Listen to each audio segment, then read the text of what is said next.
শুভ সকাল। প্রতিদিনের pre market আপডেটে আপনাদের স্বাগতম। গতদিন সূচক 29.47 পয়েন্ট বা 0.63% বেড়ে 4,732 পয়েন্টে অবস্থান নিয়েছে। বাজারের লেনদেনের পরিমাণ দাঁড়িয়েছে 298 কোটি টাকায়, যা আগের দিনের তুলনায় 22.24% কম।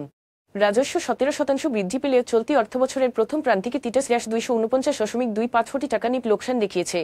এর প্রধান কারণ হল সিস্টেম লস বেড়ে যাওয়া। অলিম্পিক ইন্ডাস্ট্রিজ 2026 অর্থবছরের জুলাই সেপ্টেম্বর প্রান্তিকে 777.22 কোটি টাকা রাজস্ব আদায় করেছে, যা গত বছরের তুলনায় 3% বেশি। স্থানীয় বাজারে চাহিদা বৃদ্ধি ও রপ্তানি বাড়ার কারণে এ প্রবৃদ্ধি হয়েছে।